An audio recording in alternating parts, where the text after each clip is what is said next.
What are you saving it for? That energy, that focus, that spark you feel on your best days, you keep it locked away, reserved for some perfect moment, some future opportunity that never arrives. You treat your potential like a finite resource, something to be rationed, something to be conserved. You are fundamentally wrong. Your capacity is not a pool of still water. It is a river. It grows stronger the faster it flows. It stagnates when it is dammed up. The very act of holding back is what makes you weak. The act of conserving your strength is what drains you. You feel tired not because you've done too much. You feel exhausted because you've done too little of what truly matters. Your soul is starving for a real challenge. Your mind is aching for a worthy problem.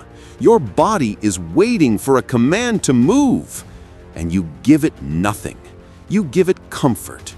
You give it distraction. You give it the slow, creeping poison of later. This hesitation is a disease. It's a cancer of the spirit, and it is consuming you from the inside out. Every day you choose to wait. Every day you choose to play it safe. A small part of you dies. The warrior within you weakens. The builder inside you lays down their tools. The creator in you puts away their canvas. You are becoming a ghost in your own life, haunting the edges of your own vast potential, a spectator to your own becoming. The world doesn't care about your potential. It doesn't reward your good intentions. It has no sympathy for your fears. It only responds to what you produce. It only acknowledges what you build. It only respects what you overcome. Your internal state is your own battle to fight. Your doubts are your own demons to slay. Stop expecting the world to make it easy. Stop waiting for the conditions to be perfect. They will never be perfect.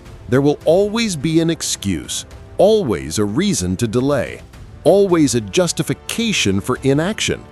The timing will always be a little off. The resources will always be a little short. The plan will always have a few holes. This is the nature of reality. It is messy. It is chaotic. It is indifferent. You can either use that as a reason to hide, or you can accept it as the price of admission. The arena is not a safe place. It was never meant to be. It is a place of risk, a place of uncertainty, a place where you can fail.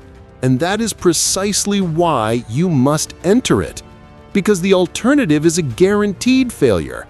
The guaranteed failure of a life unlived, a story untold, a strength undiscovered. Which failure can you live with? The sting of a noble defeat in the arena? Or the chronic ache of never having stepped in at all? Your comfort zone is your cage. It feels safe. It feels familiar. It is meticulously constructed from your fears. The fear of judgment, the fear of looking foolish, the fear of not being good enough, the fear of the unknown. Every time you retreat to it, you reinforce the bars. You make the cage a little smaller. You give your fear a little more power. You tell yourself you were just being prudent. You were just being realistic. You were not. You were being a coward. You were choosing a slow, predictable decay over the explosive, unpredictable process of growth. Growth only happens at the edge of your ability. It happens in the space of discomfort. It happens when you are straining, struggling, and uncertain of the outcome. You must learn to live in that space. You must make discomfort your new home. You must intentionally seek out resistance, because resistance is what builds strength in your muscles, in your mind, in your character. Avoiding resistance is avoiding life itself. It is choosing to be a fragile thing in a world that is designed to test you. That strategy will not end well. The world will break you, not with one big blow, but with 1,000 small cuts. The cuts of missed opportunities, the cuts of broken promises to yourself, the cuts of watching others live the life you wanted, until you are too weak to even stand. Stop negotiating with your lower self, that voice in your head that craves ease, the one that whispers excuses, the one that champions delay. It is not your friend. It is a saboteur. It is the part of you that wants you to remain small, to remain safe, to remain unchanged. You give it authority it does not deserve. You debate with it. You bargain with it. You treat its suggestions as valid options. They are not options. They are poison. They are the siren song of mediocrity. You must learn to shut that voice down instantly, without hesitation. The moment you hear the whisper of an excuse, you must counter it with immediate action. The alarm goes off, your feet hit the floor. No debate. You feel the urge to procrastinate, you start the task. No negotiation. You feel the fear of the hard conversation. You pick up the phone. No delay. You must build the reflex of action. Action as the default response to resistance. Action as the antidote to doubt. Action as the only way forward. This is a skill. It is not a personality trait. It is trained through repetition. Thousands of small acts of self-discipline. Thousands of moments where you choose the hard path over the easy one. Until it becomes automatic. Until you are no longer the kind of being who hesitates. You are the kind of being who executes. The idea of the best you is not a destination. It's not a final form you achieve one day. It is a standard of operation. It is a commitment you make in this moment, and in the next, and in every moment after that, to give your absolute best, with the tools you have right now, in the circumstances you are in right now. Not your best when you feel inspired, not your best when everyone is watching. Your best when you are tired. Your best when you are alone. Your best when you are facing a setback. That is the measure of your character. It's easy to be great when things are going well. Anyone can do that. What do you do when you are tested? When you are knocked down? When your plans fall apart? Do you lower your standards? Do you make excuses? Do you retreat into victimhood? Or do you get up, dust yourself off, and recommit to your standard? The standard of excellence. The standard of relentless effort. The standard of giving everything you have, no matter the outcome. That is where true self-respect is born. Not from your achievements, but from your adherence to your own highest code, in the face of adversity. Let go of the outcome. This is a stoic command. Your obsession with the result is what paralyzes you. You are so afraid of failure that you refuse to even begin the process. You can't control the outcome. You can never control it. There are too many variables, too much randomness, too many external forces at play. The only thing you can control is your effort, your focus, your attitude, your actions in this present moment. That is your domain. That is where your power lies. So shift your focus from the uncontrollable to the controllable, from the future result to the present process. Fall in love with the work itself, the daily grind, the reps, the practice, the struggle. Find the satisfaction in the doing, not just in the having. When you do this, something shifts. The fear of failure loses its power because your goal is no longer to succeed. Your goal is to give your best effort. And that is a goal you can achieve every single day, regardless of what the world throws at you. This is the path to inner peace. And ironically, it is also the path to achievement. When you stop desperately chasing results, You free yourself up to do the work that creates them. Your past does not define you. Your mistakes do not disqualify you. Your failures are not your identity. They are data. They are lessons. They are the tuition you paid for wisdom. Stop carrying them like a burden. Stop letting them be the reason you play small. You made a mistake? Good. What did you learn? How will you be better because of it? You failed? Excellent. You found a way that doesn't work. You are now closer to the way that does. You must reframe your relationship with failure. See it not as an endpoint, but as a necessary part of the journey. Every master was once a disaster. Every expert was once a beginner. The only difference between them and the ones you quit is their willingness to endure the messy middle. The part where you are clumsy, the part where you are incompetent, the part where you feel like an imposter. Most people cannot tolerate this phase. Their ego is too fragile.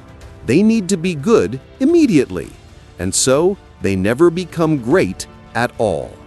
You must be willing to be bad at something, for as long as it takes to become good.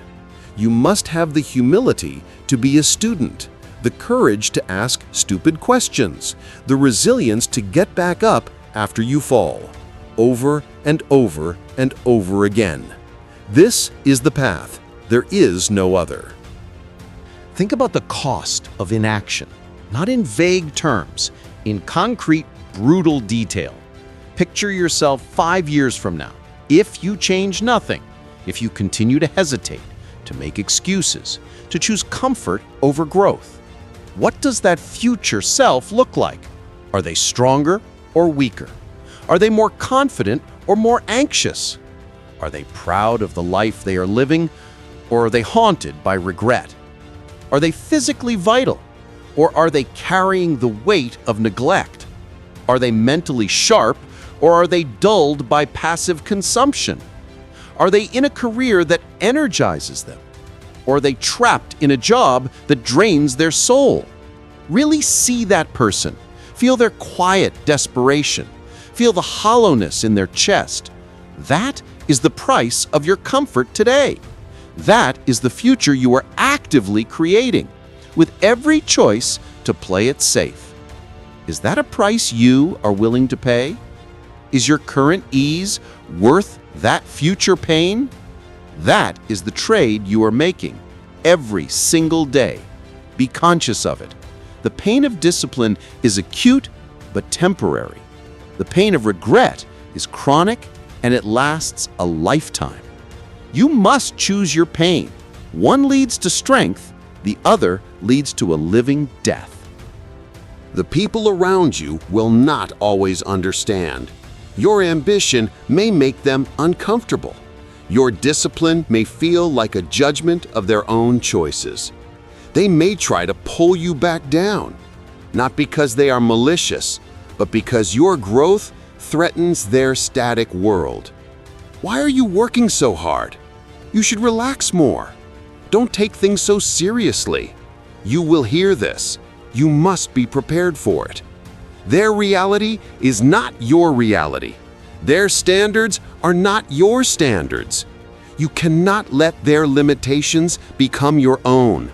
You must be willing to walk the path alone if necessary.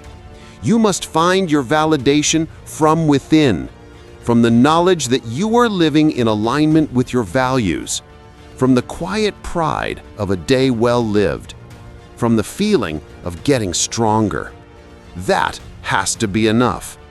If you rely on external applause, you will be a puppet to the opinions of others. Your drive will rise and fall with their approval. You must have an internal engine, a fire that you fuel yourself with your own commitment, your own purpose, your own non-negotiable standards. This is the backbone of mental toughness, the ability to hold your own frame regardless of the social pressure around you. The time for planning is over. The time for research is done. You have enough information. You know enough to take the first step. Your paralysis is not from a lack of knowledge. It is from a fear of commitment, a fear of the work. You are hiding in the complexity. You are using the search for the perfect plan as a shield to protect you from the messy reality of action. There is no perfect plan. There is only a starting point and a willingness to adapt. You will figure it out as you go. You will make mistakes. You will hit dead ends. You will have to backtrack. This is not a sign of failure. This is the process of navigation. You cannot steer a parked car. You must be in motion. Only then can you adjust your course. So get in motion, now. Today, in the next 5 minutes. Pick the smallest possible action that moves you forward, the one you cannot possibly make an excuse for. Don't write the book, write one sentence. Don't start the business, make one phone call. Don't run the marathon, put on your shoes and walk to the door. The goal is not to achieve the outcome today. The goal is to break the spell of inaction, to prove to yourself that you are in command, that you are the one who decides, not your fear, not your doubt, not your lazy inner voice. You. Take back control with one small decisive act, and then another, and then another. This is how momentum is built. This is how empires are born, from a single, committed step. Stop waiting to feel like it. The feeling of readiness is a myth. The feeling of inspiration is a fleeting visitor. You cannot build a life on the foundation of fickle emotions. You must build it on the bedrock of commitment. Commitment is doing the thing you said you would do, long after the mood you said it in has left. It is the triumph of your principles over your feelings. It is the engine of all great accomplishment. You are not a slave to your emotions. You are the master of your actions. Your feelings are just suggestions. They are data points. They are not commands. You can feel tired and still train. You can feel scared and still act. You can feel uninspired and still create. This is the superpower of the disciplined mind, to disconnect action from feeling, to act based on your values and your goals, not on the weather report of your internal state. Every time you do this, you get stronger. You teach your brain a new lesson, the lesson that you are in charge, the lesson that your commitments are not negotiable, the lesson that feelings are not an excuse. This is the core of self-mastery, and it is available to you in any given moment, the moment you choose your commitment over your comfort. Your life is a story. Right now, you are writing it. With every action you take and every action you fail to take. What kind of story are you writing? Is it a tragedy of wasted potential? A comedy of errors and excuses?